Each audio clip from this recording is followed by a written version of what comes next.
What I have gotten from reading the book, I've read through most of the book already, but you know, when you read from cover to cover, I haven't gotten completely through the whole book cover to cover yet, but I've read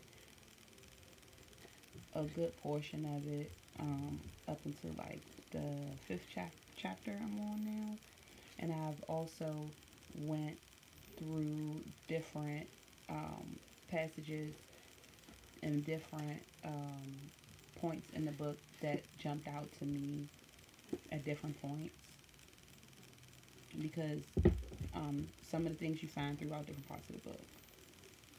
But it all depends on what sticks out to you or what do you need to focus on or what is sacred for you because we all are different. And although when you move through the gateways you'll be doing the same thing, it's just certain things in the book and guidelines that'll stand out to you or you'll feel like you need to work on more than others. For some people it's because I know I want to be a healer of other women, other people, other my community.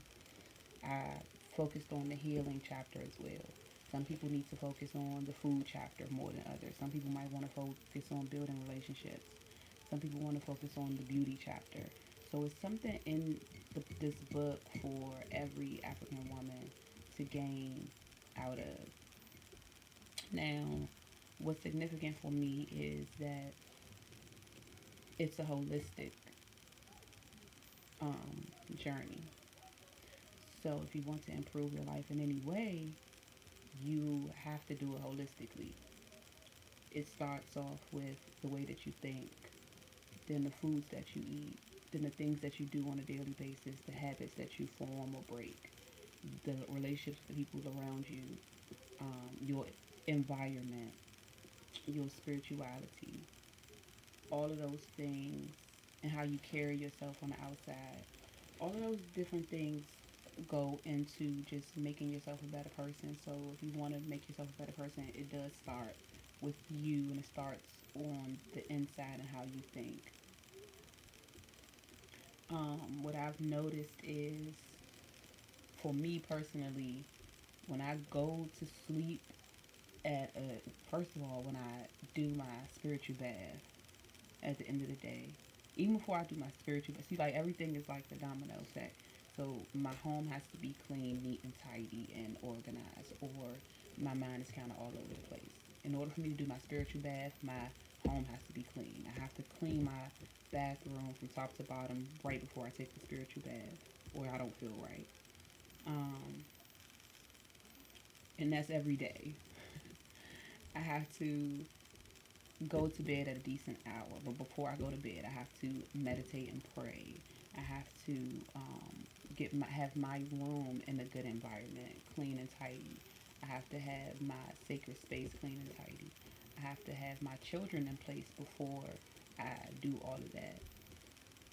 And then once I do go to sleep, I have to go to sleep at a good hour, like I said. And then that sets me off for the next day on the right foot. Because if I don't do those things, it's almost impossible for me to get off on the right foot the next day. So, for example, if I go to bed late, then I'm not probably going to wake up at 4 o'clock in the morning. And then that means that I won't get my meditation in at the right time.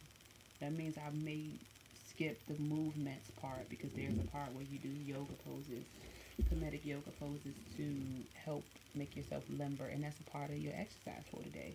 So you can get your 15 minutes of exercise in just by doing the different sacred movements.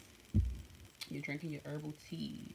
Your herbal tea helps to flush out your system and calm your system, and herbal teas can do so many wonderful different things for your body. Not only just to calm you and flush your system, but depending on what herbs you're using, different effects can come from that as well. So I'm waking up and I'm doing my observances. I get to journal. Journaling is such a big part of it all because you get to, if you're in that right state of mind, the words that you write down just pour out from your spirit. You're not forcing yourself to write things down. You're not writing angry thoughts that later on will possibly remanifest itself into something else. You're writing positive things so that you, when you go back and read it at a later time, you are still encouraged by those words. That's what the journaling does for me. And it also gives you a way to release. I release in my spiritual bath, and I also release in my journal. So that's a big part. So yeah, starting off my day the right way, on the right side of the bed, off on the right foot at the right time, so that I can get that spiritual energy.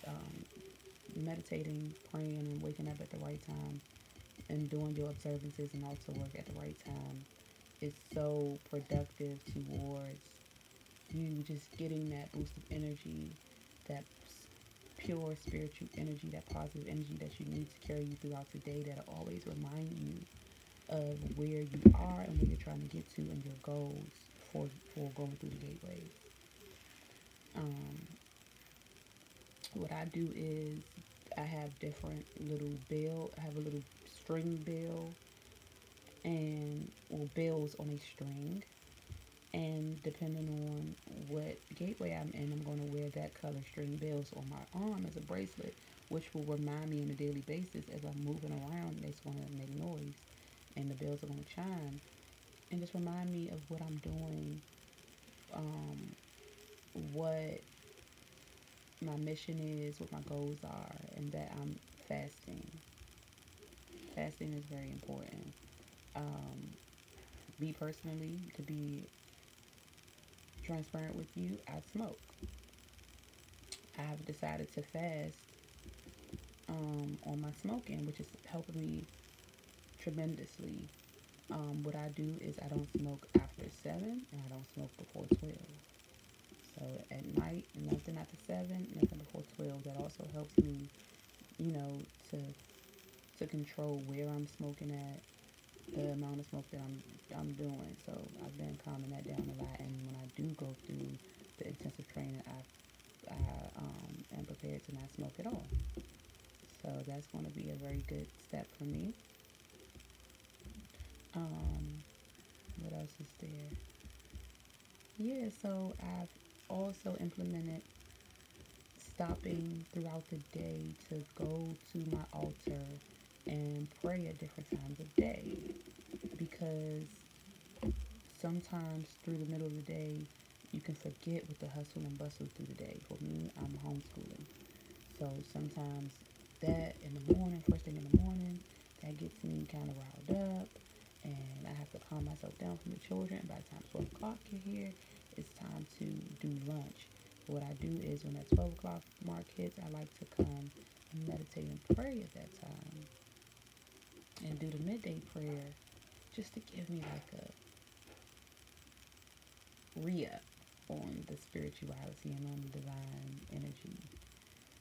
And then by the evening time, I have been winding myself down when the sun is about to go down, making sure that dinner's already ready or made, going ahead and taking my spiritual bath when it's the right time, and hopping in bed early. Because for me, I used to be a night owl. I mean, ever since I was a child, a young child, I would be the one that would be sitting up watching TV all night long.